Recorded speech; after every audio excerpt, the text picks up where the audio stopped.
Assalamualaikum, selamat pagi. Apa khabar Malaysia? Segalanya sentosa dan seperti biasa bersama saya Izu Yusof dan saya Pasha Rahim. Saya harapkan semua berada dalam keadaan yang sihat-sihat dan ceria sentiasa. Macam biasalah kita di Apa Khabar Malaysia akan menceritakan pelbagai isu-isu semasa dan juga akan berkongsikan berita-berita yang panas. Berita-berita terkini untuk hari ini. Baik, apabila menyebut berkaitan dengan berita, ada dua berita yang ingin kita kongsikan pada pagi ni Pasha. Antaranya kita ada berkaitan dengan apa tu Pasha yang saya fahamkan berkaitan dengan cikgu. Ya, jadi antara petikan daripada portal bernama.com pada hari ini, di Melaka seramai 648 orang dari jumlah keseluruhan 13,976 guru yang dikenal pasti menghadapi tekanan telah menjawab saringan stres kebimbangan dan kemurungan DASS secara sukarela melalui sistem pengurusan perkhidmatan kaunseling Kementerian Pendidikan Malaysia. Jadi, Exco Kesihatan dan Antidadah Negeri Dr. Muhammad Akmal Saleh berkata 28 orang guru daripada 640 orang ini telah mengambil saringan tersebut dan telah dikesan mengalami kemurungan. Sementara itu, 23 orang guru dikesan berada pada tahap stres berdasarkan ujian yang dijalankan ke atas mereka oleh Sektor Psikologi dan Kaunseling Jabatan Pendidikan Negeri JPN. Ujian berkenaan dilaksanakan untuk mengukur tahap stres dan kemurungan guru-guru di Melaka. Jadi, pelbagai tindakan telah pun diambil untuk membantu golongan guru-guru ini, antaranya sesi kaunseling dan juga program 3PI, iaitu pemulihan, pencegahan, pembangunan dan intervensi, dan juga program untuk meningkatkan lagi kesedaran mengenai kesejahteraan psikologi guru juga dilakukan bagi membendung perkara ini dari berlarutan. Ini adalah susulan daripada isu guru-guru yang bersara awal di Melaka, Izu. Dan kalau kita lihat angka-angka tersebut, ia merupakan satu angka yang merisaukan sebenarnya kerana sekiranya pendidik mengalami kemurungan, siapa yang akan mendidik generasi yang akan datang di sekolah-sekolah. Jadi betul tu. Ini sesuatu perkara yang perlu ditangani di masa hadapan dan satu langkah intervensi perlu dilakukan bagi melakkan perkara ini terus berlaku dan meningkat di masa hadapan. Baik. Dan satu je saya nak ingatkan, kalau ada di antara anda semua di luar sana yang mengalami kemurungan ataupun tekanan emosi dan mental sebagainya, silalah dapatkan nasihat pakar di klinik-klinik kesihatan yang berdekatan. Kalau kita lihat tadi berita di dalam negara Malaysia, kita beralih ke berita sukan di luar negara, yang mana satu berita baik dikongsikan oleh atlet negara kita, yang mana perenang negara Lau Zeng Yong telah menghadiahkan emas sulung Malaysia pada Tamasya Sukan Universiti ASEAN atau AUG 2022 menerusi acara 400 meter gaya bebas lelaki di kampus Ban Yang Noi di Thailand, dan catatan masih direkodkan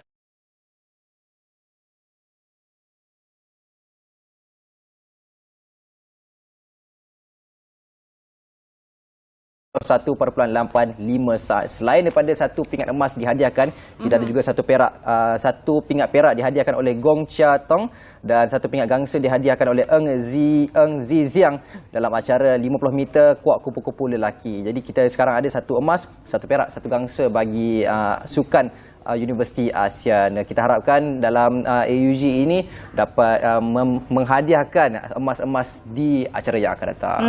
Jadi itu merupakan pencapaian yang amat baiklah setakat ini, memandangkan sukan ini baru saja bermula dan akan berlangsung sehingga 6 Ogos akan datang. Jadi macam biasa kita ada dua topik perbincangan kita pada hari ini. Yang pertama, kita akan bercakap mengenai scammer, iaitu tajuk kita waspada taktik scammer, dan juga kita akan bercakap mengenai Hari Harimau Sedunia. Baiklah, jadi sebelum tu macam biasa kita nak tengok apa agaknya ramalan cuaca kita untuk hari ini. Untuk itu kita saksikan dulu laporan cuaca yang telah disediakan oleh Jabatan Meteorologi Malaysia. Tengok dulu.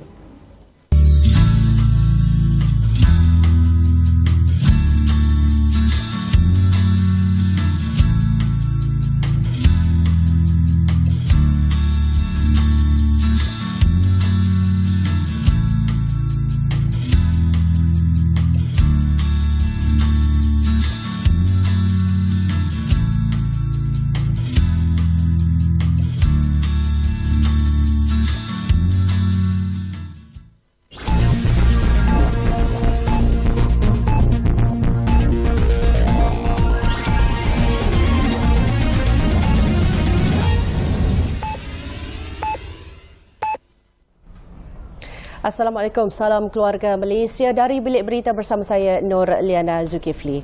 Seorang wanita yang dilaporkan hilang sejak 3 hari lepas ditemukan maut dipercayai akibat lemas di kawasan Teluk di Batu Satu, PD Waterfront, Port Dickson tengah hari semalam.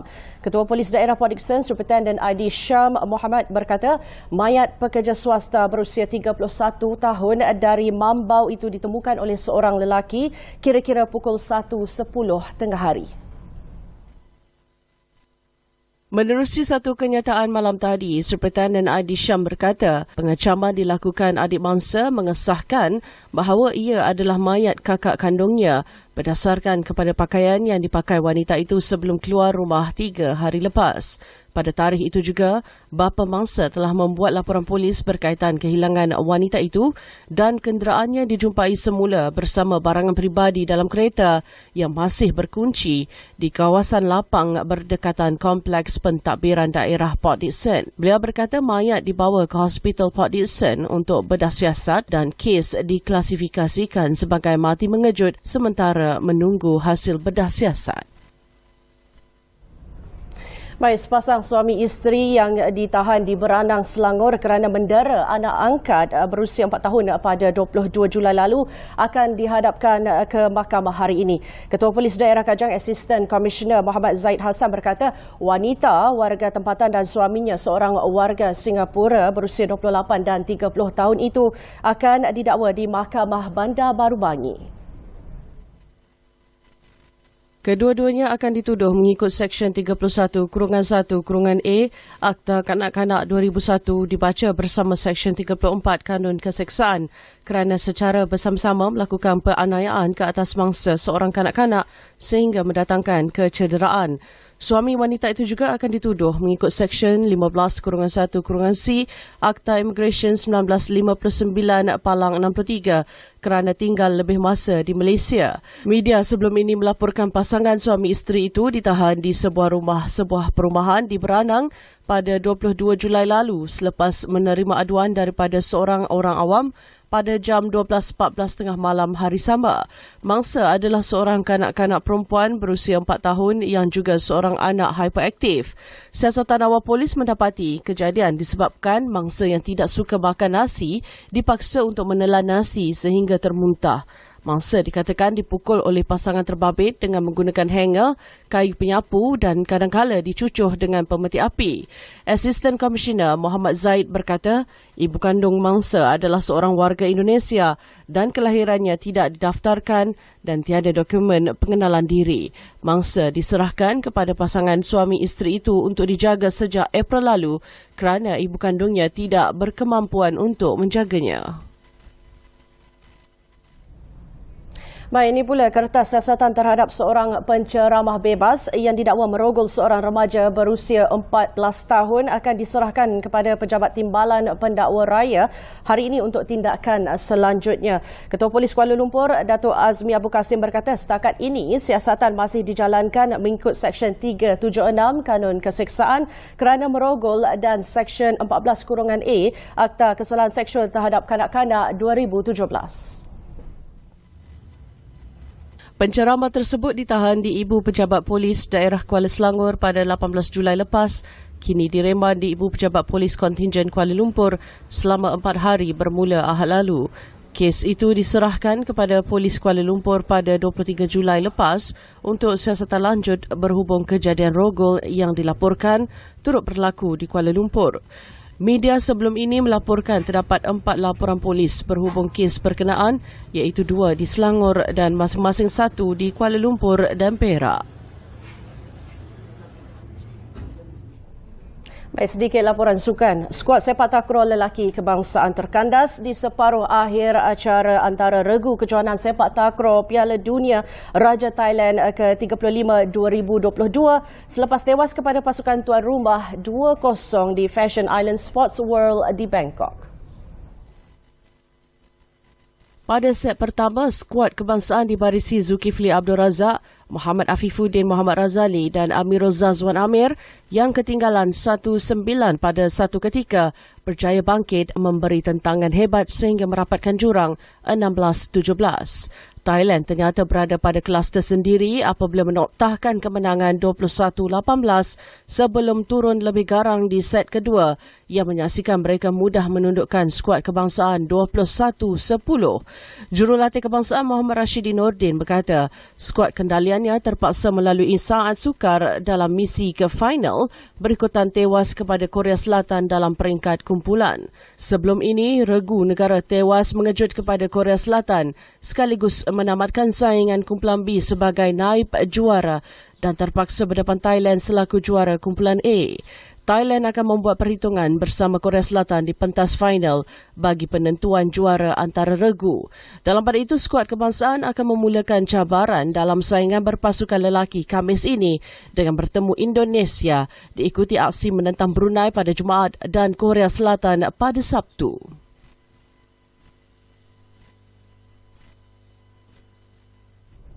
Baik, sekian laporan dari Bilik Berita. Assalamualaikum dan salam keluarga Malaysia.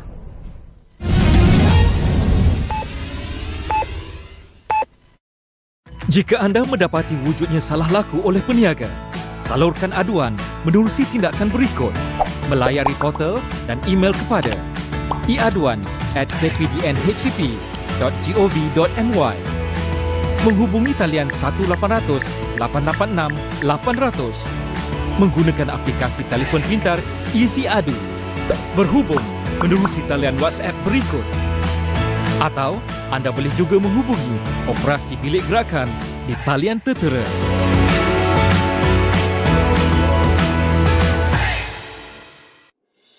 Kementerian Perdagangan Dalam Negeri dan Al-Ehwal Pengguna KPDN HCP telah menyediakan pelbagai saluran untuk pertanyaan dan aduan. Sekiranya pengguna mempunyai sebarang maklumat berhubung salah laku oleh peniaga, aduan yang lengkap boleh disalurkan kepada pihak kementerian melalui saluran berikut.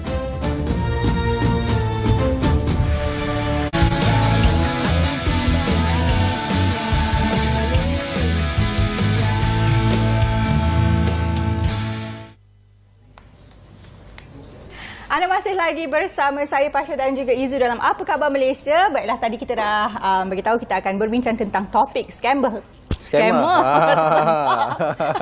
Pagi dah tersedak tu. Tadi tak breakfast lagi tu. Baiklah, hari ini kita ada tetamu undangan di studio yang kita akan bercakap mengenai topik scammer ni lah. Baru-baru ni memang kita ada banyak berita-berita berkenaan scammer. Ramai orang di luar sana yang telah tertipu dan jumlahnya bukan sikit dah, beratus-ratus ribu.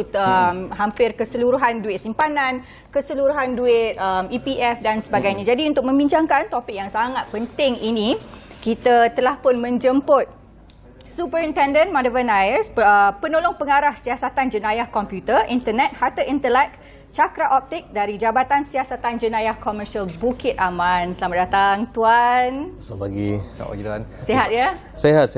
Selamat pagi dan juga saya ucapkan terima kasihlah kerana menjemput wakil daripada pihak Polis Diraja Malaysia dan juga Jabatan Siasatan Jenayah Komersial dan memberi ruang dengan satu objektif yang bersama untuk memberi satu kesedaran kepada orang ramai berkenaan dengan taktik-taktik scammer ni. Yeah. Baiklah, kita rasa kita terus ke soalan yang pertama lah, kan kita jangan buang masa sebab rasanya isu ni sangat penting. Betul. Baik. Silakan Izu. Tuan Madhavan, Ya. apabila kita menyebut berkaitan dengan scammer, kita tak boleh lari daripada seseorang itu menerima panggilan, telefon dan juga email. Ya. Jadi sekiranya seseorang individu itu menerima panggilan dan juga email ini, bagaimana kita nak pastikan bahawa panggilan yang diterima dan email yang diterima itu adalah panggilan dari scammer? Okey, saya nampak soalan ni dua kategori ya. Satu adalah panggilan telefon dan juga nombor dua berkenaan dengan email. So apabila kita kita terima panggilan telefon daripada scammer ni, yang pertama sekali apabila kita terima panggilan kononnya daripada agensi-agensi kerajaan dan juga agensi-agensi kewangan ni mengaku mereka daripada wakil daripada agensi-agensi tersebut, tetapi membuat panggilan melalui nombor telefon peribadi. So di mana-mana wakil agensi kerajaan ataupun agensi-agensi kewangan ni tidak akan membuat panggilan menggunakan telefon peribadi. So sekiranya menerima panggilan sebegini, pihak mangsa ataupun rakyat kita perlu berwaspada. Kedua, berkenaan dengan sekiranya menerima panggilan ni daripada agensi kerajaan dan ingin menjalankan siasatan melalui telefon. So apabila seseorang ni kononnya wakil daripada agensi kerajaan ataupun agensi-agensi kewangan ni ingin menjalankan siasatan melalui telefon ni, berita tu adalah tidak sah. Sebab sekiranya pihak polis sendiri ingin menjalankan siasatan terhadap seseorang, tak kiralah suspek ataupun mangsa ataupun saksi, panggilan tu akan dibuat untuk mendapatkan temujanji sahaja.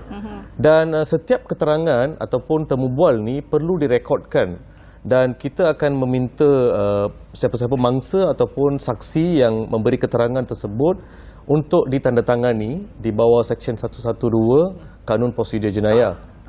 So sekiranya siapa-siapa ingin menjalankan siasatan melalui telefon, itu adalah tidak benar, dan panggilan-panggilan tersebut perlulah kita berhati-hati.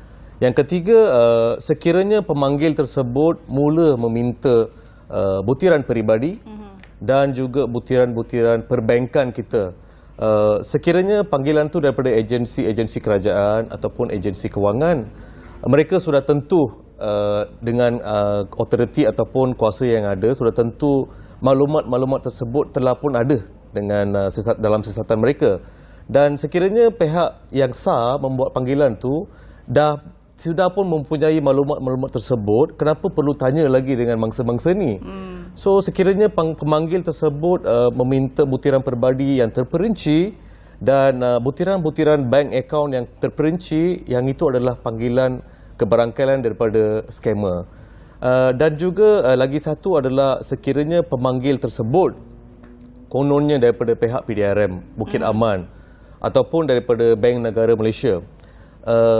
Setelah perbualan dimulakan, panggilan tersebut dipindahkan ke agensi lain melalui telefon. So tiada mana-mana agensi kerajaan di Malaysia ni akan memindahkan satu panggilan yang sedang berbual ni secara direct ke agensi lain. Itu adalah taktik-taktik ataupun sekiranya kita terima panggilan daripada skamer-skamer ni, kita perlu berhati-hati. Yang kedua, berkenaan dengan email ni, yang ini kita nak sampaikan satu mesej kepada pemilik-pemilik syarikat ataupun siapa-siapa yang membuat perniagaan. Di mana contohnya satu syarikat ni telah lama membuat satu perniagaan dengan satu syarikat A dengan B. So jalinan hubungan tu sudah sedia ada. Tetapi tiba-tiba terima satu email mengatakan bahawa akaun yang kita selama ni digunakan tidak boleh digunakan lagi, dan tolong masukkan duit ke dalam lagi satu akaun baru. Itu adalah satu taktik skamer di mana mereka telah pun mengetahui tentang apakah perniagaan kita yang jalankan, dan juga duit diminta ataupun wang perniagaan tu diminta untuk masukkan ke akaun lain. So sekiranya terima email sebegini, alamat email tersebut perlu disemak semula. Dan kedua, berkenaan dengan email ni, sekiranya kita terima email daripada agensi-agensi kewangan, contoh daripada bank-bank ni, untuk meminta kita klik mana-mana butang untuk tindakan selanjutnya, itu adalah satu tindakan yang bahaya. Sebab sekiranya kita tekan pada link ataupun butang tersebut, kemungkinan besar kita punya maklumat daripada telefon bimbit ataupun laptop kita telah pun digodam. So sekiranya mendapat email sebegini, kita boleh dapatkan pengesahan daripada pihak-pihak yang relevan lah. Okey. Itu adalah taktik-taktik skamer gunakan. Baiklah. Tu panjang lebar penjelasan daripada Tuan. Sekarang ni memang kita tahulah secara umumnya sasaran utama skamer ni adalah warga-warga emas. Jadi mungkin mereka tak berapa peka apakah panggilan telefon yang mereka boleh percayai ataupun tidak. Lagipun sekarang saya sendiri pun banyak mendapat panggilan-panggilan. Sekarang ni bukan orang yang bercakap, dia menggunakan mesin atau menggunakan machine, suara yang automated. Jadi macam mana kita nak memberi kesedaran ataupun bagaimana kita sebagai ahli keluarga boleh mungkin memberitahu ibu bapa ataupun warga ahli keluarga kita untuk lebih peka apakah benda-benda yang dia boleh lebih orang kata tahu macam mana nak identify scammers ni.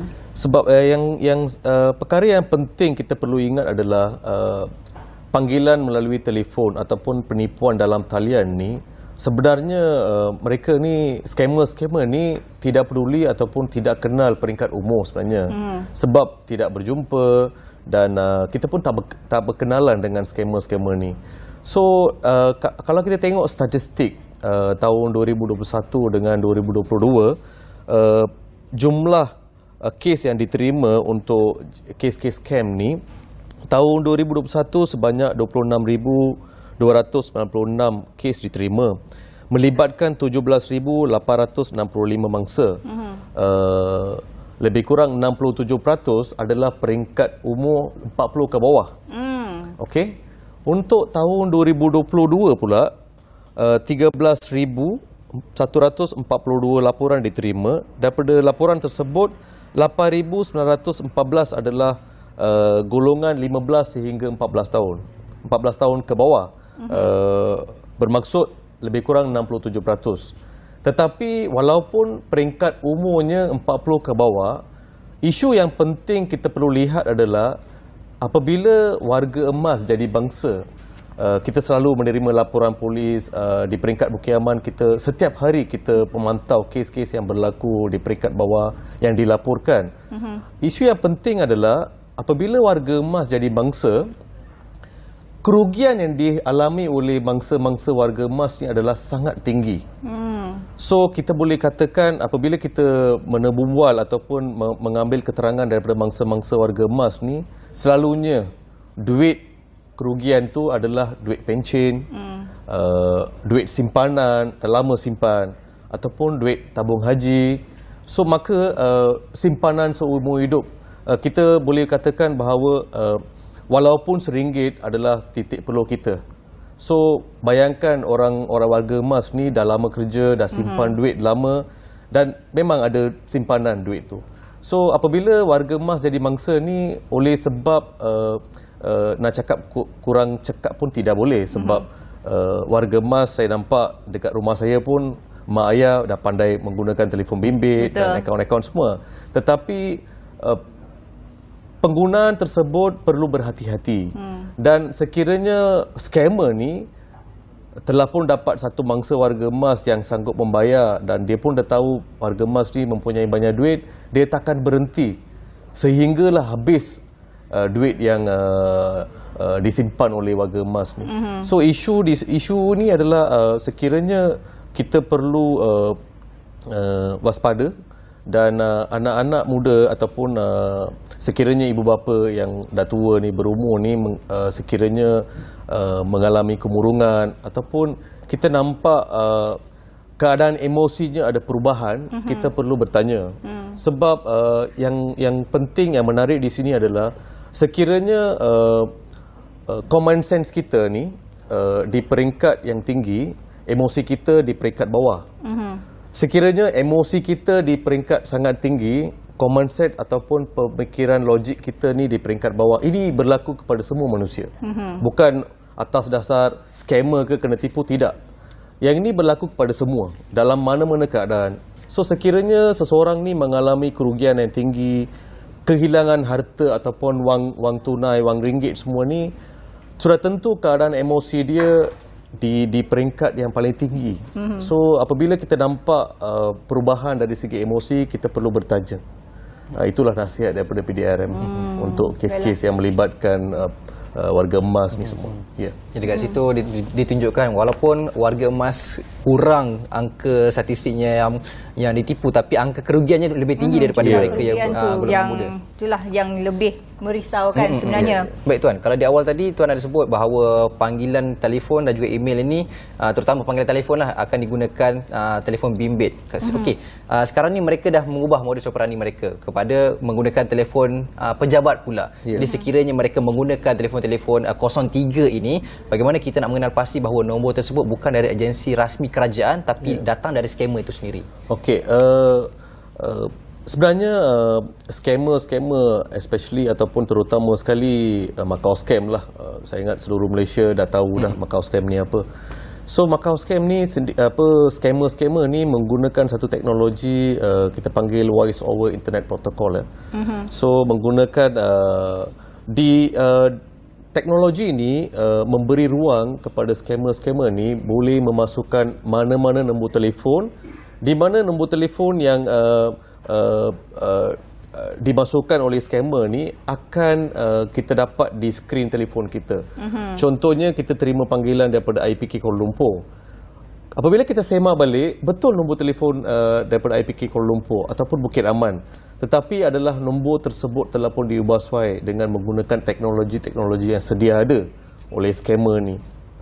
Dan sekiranya terima panggilan tersebut, sebagaimana saya nyatakan tadi, sekiranya meminta maklumat peribadi, sekiranya ingin menjalankan siasatan melalui telefon, memindahkan panggilan daripada satu agensi ke agensi lain, itu adalah kebarangkalian ataupun kemungkinan besar adalah daripada scammer. Alright? Ya.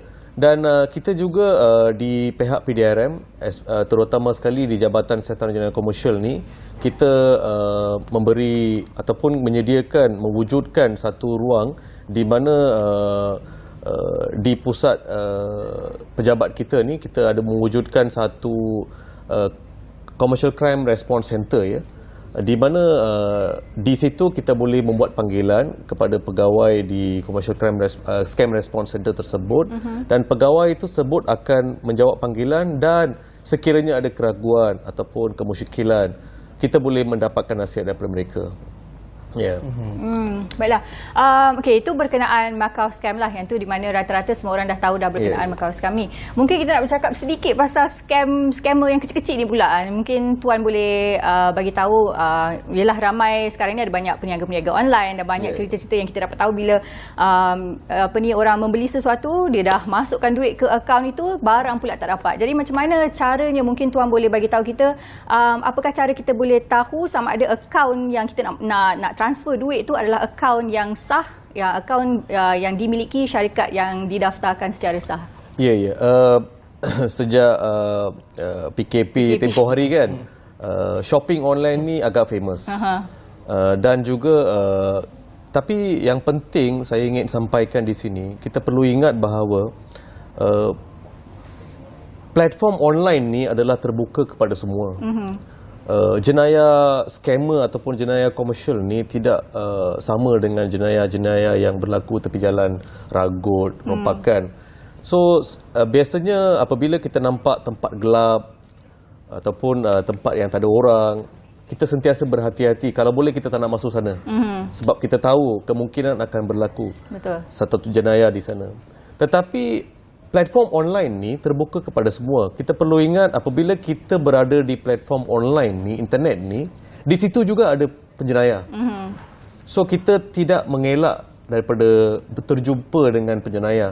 So apabila kita dah ada di platform internet ni, kita perlu berhati-hati dengan siapa kita berurusan. So kita balik kepada tajuk shopping online ni.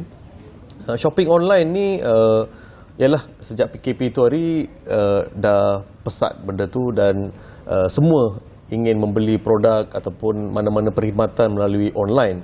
So apabila kita tengok, kita lihat apa yang berlaku, sebenarnya kita ni mudah percaya. So kita tengok satu barangan ni harga pasaran contoh dalam satu amount. Tetapi kita tengok online, harga barang yang sama adalah lebih murah dan kadang-kadang tidak masuk akal. So kita mudah percaya, dan platform-platform yang disediakan untuk kita membuat pembelian ni ada banyak. Tetapi apa yang berlaku, sekiranya scammer yang berurusan dengan kita, mereka akan minta kita PM tepi. PM tepi. So apabila seseorang ni minta kita PM tepi, kita perlu berhati-hati. Itu adalah taktik-taktik scammer di platform online sebenarnya. Ya. Okey. Jadi sebenarnya Pasha, kita nak bercakap panjang lebar lagi berkaitan dengan lagi. waspada detektif scammer, tapi disebabkan kita kekangan masa tidak mengizinkan apapun, kita mengucapkan terima kasih sekali lagi kepada Tuan tetamu kita. Nampak dia pun terkejut. Dah habis dah. Tapi sebab topik scammer ni sebenarnya banyak lagi yang kita boleh ceritakan, dan merupakan topik yang penting lah sebab terutamanya untuk kesedaran semua kan. Jadi terima kasih banyak-banyak sekali lagi. Mungkin di satu hari yang akan datang kita boleh jemput lagi Tuan Madhavan ke studio kita. Baiklah, sebenarnya kita ada sedikit VT daripada biro kita di Sandakan. Apa agaknya cerita di Sandakan, Yazu? Jadi untuk itu kita saksikan dahulu.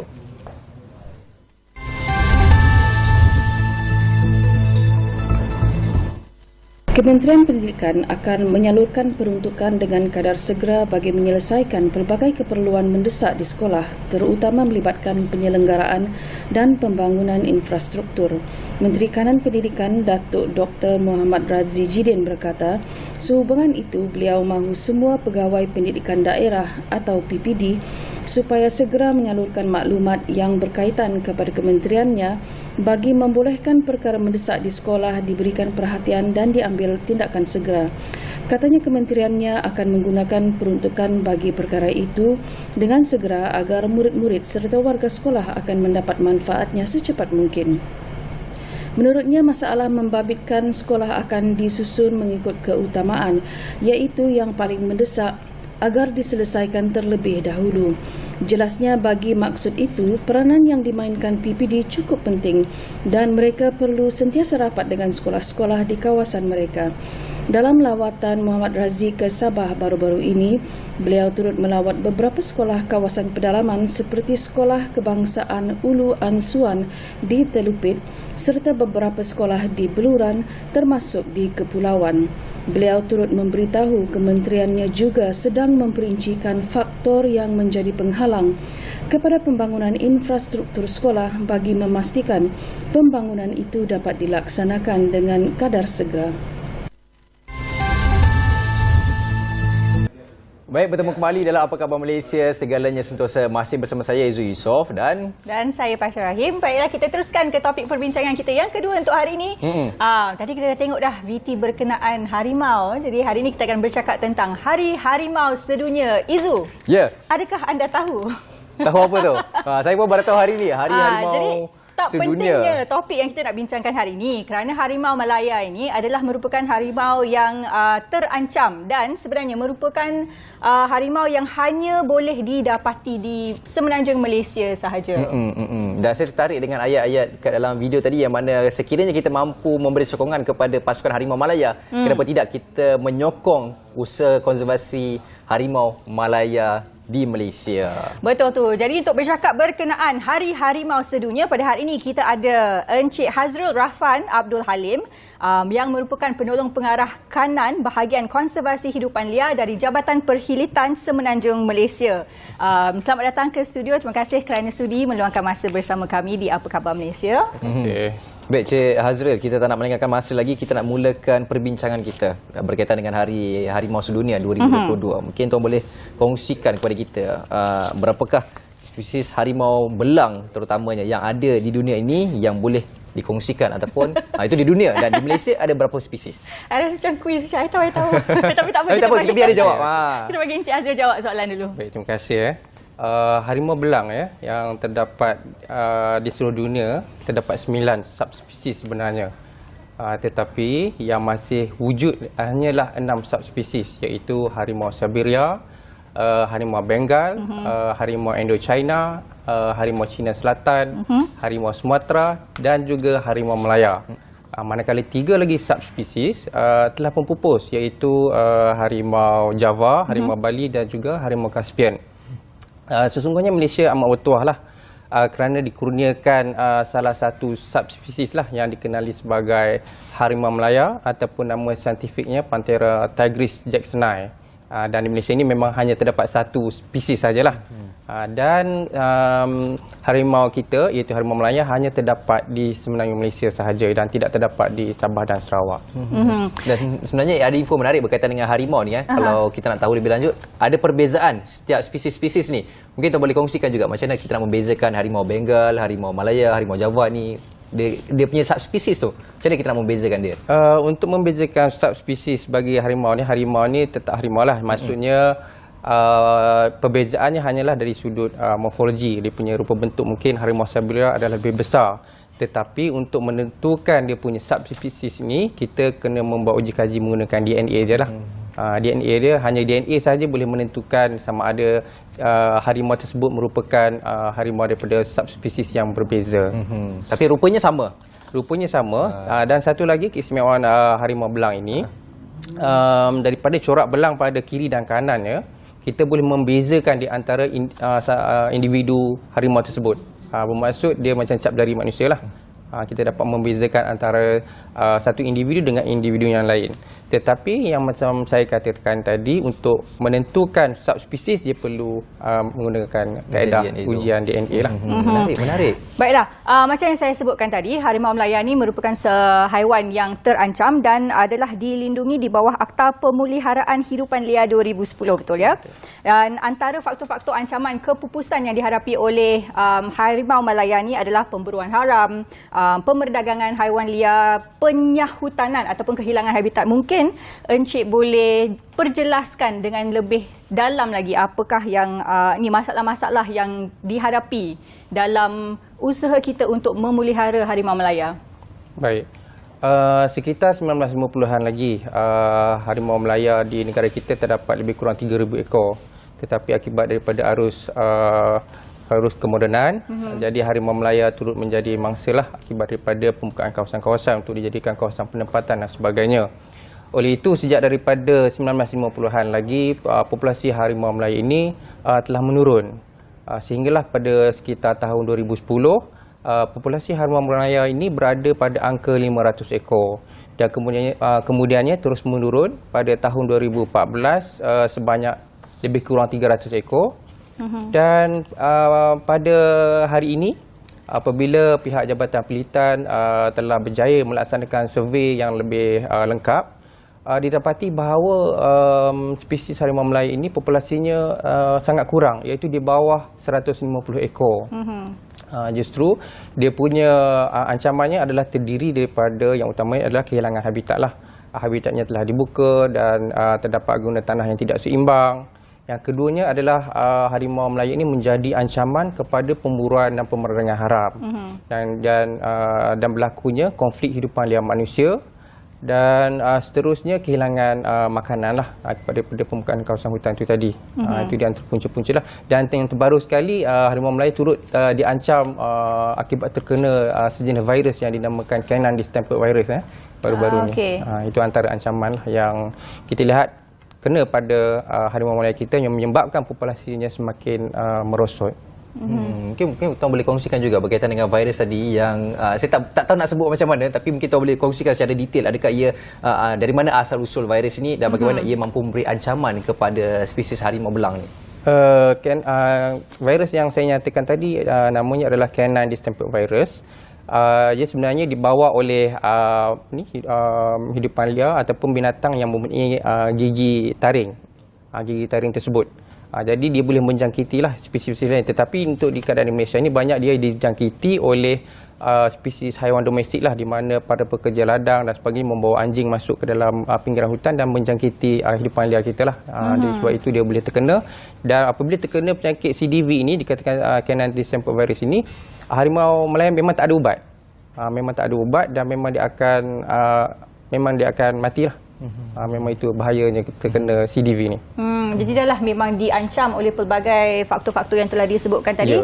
Ada pula virus yang baru ni.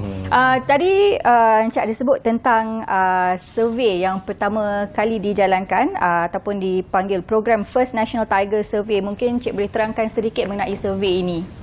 First National Tiger Survey merupakan bancaan penuh terhadap populasi harimau berjaya yang pertama kali dilaksanakan oleh kerajaan melalui Jabatan Pelitan dengan kerjasama pihak NGO iaitu WWF, WCF, RIMA dan sebagainya, di mana survey bancaan ini dilaksanakan secara berskala besar di dalam kawasan seluas lebih 40,000 km persegi di seluruh hutan-hutan yang masih bersamalah kita namakan sebagai hutan Central Forest Pine. Jadi di dalam kawasan ini kita letak sebanyak kita pasang sebanyak lebih 4,000 perangkat kamera untuk mencerap gambar harimau Melaya. Jadi daripada hasil gambar tu kita membuat analisa dan seterusnya mendapatkan anggaran populasi harimau Melaya yang dinyatakan tadi itulah, yang terkini. Jadi itulah cara perkhidmatan macam mana dia nak mengira berapa ekor harimau yang ada di hutan liar ni dengan menggunakan teknologi kamera tersebut. Ya, kamera tersebut, dan daripada gambar tu kita analisa corak belang pada badan harimau tu. Kita boleh membezakan di antara satu individu dengan individu harimau yang lain lah. Yelah, kadang-kadang kita ambil gambar harimau, sama pula harimau ni gambar kita. Harimau yang sama ke gambar yang telah diambil kan?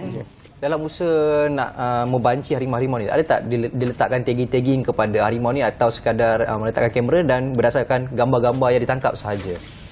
Kita letak perangkat kamera ini adalah di kawasan-kawasan yang sebenarnya kita berpotensi untuk dapat gambar harimau belang tersebut lah. Tetapi cara pemasangan hendaklah betul supaya kita dapat dengan jelas gambar badan tu untuk memudahkan kita membuat perbezaan di antara salah satu individu dengan individu yang lain. Itu yang lebih penting lah, teknik pemasangan tu. Okey. Menarik ya, kita ada banyak lagi yang kita nak ceritakan berkenaan Hari Harimau Sedunia ni, dan yang paling penting adalah juga usaha-usaha yang kita boleh lakukan sebagai rakyat untuk membantu dalam usaha memelihara harimau Malaya. Tapi sebelum tu kita nak berhenti berehat sekejap. Saya nak minum air lah sekejap. Kita berehat seketika. Kita berehat seketika dan kembali selepas ini.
Harimau Malaya, kebanggaan kita. Bertemu kembali dalam Apa Khabar Malaysia, masih bercakap soal dengan Hari Harimau Sedunia 2022, Pasha.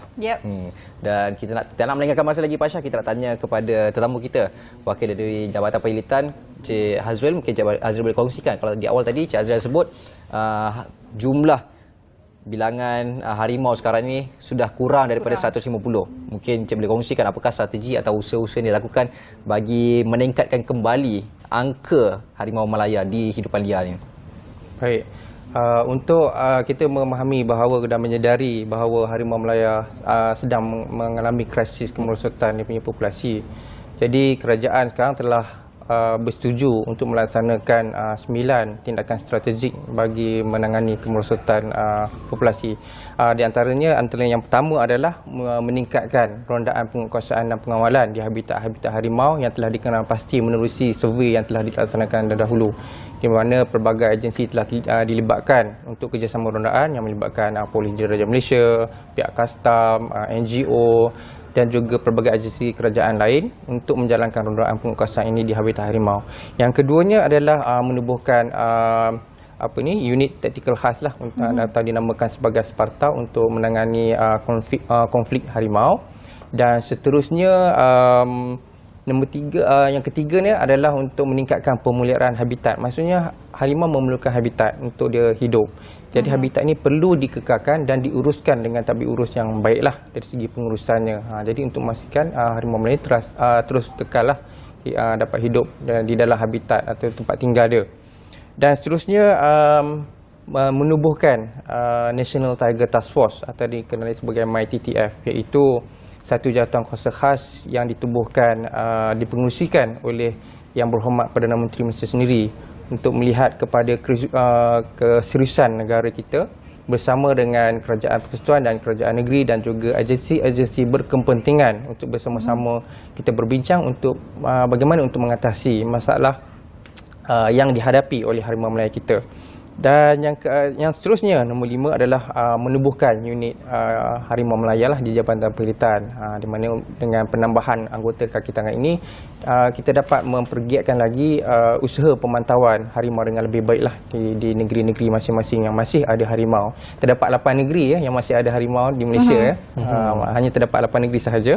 Dan seterusnya yang keenam adalah menubuhkan Biro Jenayah Hidupan Liar di bawah Polis Diraja Malaysia, di mana penubuhan ini sangat pentinglah dengan kerjasama pihak polis, di mana tujuan penubuhan biro ini adalah untuk membenteras kegiatan jenayah rentas sempadan seperti pemerdagangan hidupan liar, merentas sempadan dan sebagainya, ataupun kes-kes yang mempunyai profil yang tinggilah. Ini yang mampu diuruskan oleh pihak Polis Diraja Malaysia.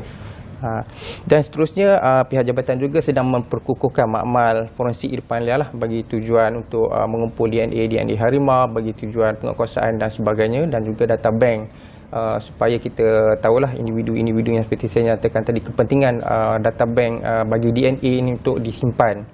Kita boleh berkongsi dengan negara-negara luar, dengan maksudnya individu-individu mungkin diseruduk masuk kan. Jadi melalui DNA ini kita dapat kenal pasti individu ini adalah daripada negara mana. Dan seterusnya kerajaan ini sedang mengukuhkan insentif lah ataupun pemberian bantuan kewangan kepada kerajaan negeri melalui EFT yang dinamakan sebagai Ecological Fiscal Transfer, iaitu sumbangan ataupun imbuhan dana kepada kerajaan negeri yang mana memberi komitmen untuk menjaga habitat harimau Melaya ini atau menjadikan dia sebagai salah satu habitat yang dilindungi tanpa pembangunan di kawasan tersebut. Dan yang terakhir sekali adalah meningkatkan pengurusan harimau Melaya melalui satu teknik ataupun skim tertentu lah, skim akreditasi tertentu, seperti skim Conservation Asian Tiger Standard, CATS, skim Green List ataupun METT, Management Effective Tracking Tool, diguna pakai untuk membuat penilaian terhadap satu-satu kawasan perlindungan yang ada harimau Melaya, sama ada ia berjaya ditadbir urus dengan baik ataupun ada kelemahan. Di situ kita cuba memperbaiki kelemahan dan tingkatkan lagi prestasi sekiranya ada kejayaan di situlah. Jadi ada 9 tu antara tindakan strategik yang utamalah perlu dilaksanakan untuk menangani kemerosotan. Yang keduanya untuk meningkatkan tadbir urus. Dan juga yang ketiganya adalah untuk memastikan kelangsungan hidup harimau Melaya lah di habitatnya. Selain daripada itu, pelbagailah lagi usaha yang dilaksanakan seperti meningkatkan kerjasama dengan pelbagai pihak lah, seperti kesedaran awam dan sebagainya. Okey, banyak tu sebenarnya usaha-usaha yang sedang dilakukan oleh bahagian Pelitan untuk memastikan supaya harimau Melaya ini tidak pupus dan boleh kita mungkin boleh tingkatkan populasi harimau Melaya. Mungkin Encik boleh terangkan dengan lebih mendalam lagi. Kita tahu harimau Melaya ni merupakan haiwan pemangsa apex kalau tak salah saya. Jadi apakah kepentingan harimau Melaya ni dalam sistem ataupun ekosistem negara kita? Dari sudut sains harimau Melaya ini dia merupakan berada dalam puncak tertinggi rantaian makanan di dalam hutan lah, yang apex predator. Dia mengawal populasi hidupan liar lain lah, seperti khususnya spesies yang kita panggil ungulata. Spesies ungulata ni contohnya macam rusa, kijang dan juga babi hutan. Kehilangan harimau ini akan menyebabkan bilangan populasi hidupan liar yang saya sebutkan tadi tu akan meningkat dengan banyak lah. Sebenarnya terlampau banyak hidupan liar yang ungulata ini pun tidak bagus kerana dia makan vegetasi hutan yang kecil-kecil ni. Jadi dia akan merendahkan kualiti hutan itu sendiri. Jadi dengan harimau ni dia mengimbangi ekosistem di dalam hutan tersebut lah. Selain itu juga kehilangan harimau Melaya ni di dalam habitat ataupun ekosistem hutan ni terganggu. Ia boleh mengakibatkan kemerosotan yang seperti mana saya nyatakan tadi, kemerosotan hutan, kehilangan sumber makanan dan juga berlakunya kesan seperti bencana alam lah yang mungkin berlaku, yang akan menjejaskan juga kehidupan manusia secara umumnya. Baiklah. Baik, sebenarnya Pasha, kita nak bercakap sepanjang lagi berkaitan dengan Hari Harimau Sedunia. Memang panjang lagi kita nak cakap hari ni. Kita kekangan masa sekali lagi di hujung perbincangan kita. Mungkin ada harapan yang tuan boleh kongsikan untuk sambutan Hari Harimau Sedunia yang akan disambut pada 29 Julai nanti. Harapan saya adalah untuk kita melihatlah, saya melihat harimau Melayu masih terus relevan dan hidup dengan keadaan sihat dan sejahtera lah di habitat asalnya. Dan juga saya juga ingin mohon supaya para penonton dan pendengar supaya bersama-samalah dengan pihak kerajaan dan Jabatan Pilitan untuk melindungi harimau Melaya daripada kepupusan. Jadi sekiranya para pendengar dan masyarakat Malaysia ingin membantu, bolehlah berkongsi ataupun menyalurkan bantuan pada yang tertera pada kaca TV, iaitu nombor akaun untuk disumbangkan untuk konservasi harimau Melaya. Baik, terima kasih diucapkan kepada Encik Hazriel Rafhan bin Abdul Halim kerana sudi berkongsi dengan kita berkaitan dengan Hari Harimau Sedunia dan memberi pendedahan kepada kita lah, Pasha, terutamanya berkaitan dengan cara-cara konservasi, cara-cara pemeliharaan dan mengapa pentingnya kita menjaga harimau belang, terutama harimau Malaya di Malaysia. Jadi sekali lagi terima kasih diucapkan kepada Encik Hazriel, dan kita sudah pun sampai di penghujung Apa Khabar Malaysia. Jadi kepada anda di luar sana, sekiranya anda mampu memberi sokongan kepada pasukan Harimau Malaya, kenapa tidak mampu memberi sokongan kepada simbol Harimau Malaya Malaysia. Betul tu. Dan jika ada anda di luar sana yang inginkan lebih informasi berkenaan Hari Harimau Sedunia, bolehlah lawati laman web harimau.my. Dan tema tahun ni Hari Harimau Sedunia mengukuhkan kerjasama demi masa depan Harimau Melaya. Janganlah Harimau Melaya kita setakat di nama tim bola sepak dan juga hanyalah di jata negara kita sahaja. Betul. Itu sahaja untuk hari ini, Izu. Jadi kita akan jumpa lagi esok bersama saya, Izu Yusof, dan esok kita tak tahu lagi siapa pasangannya, apa topiknya, kita akan cuba bawakan dari esoknya. Tunggu. Jadi setakat itu saja, saya Izu Yusof. Saya Pasha Rahim, jumpa lagi. Assalamualaikum. Bye-bye.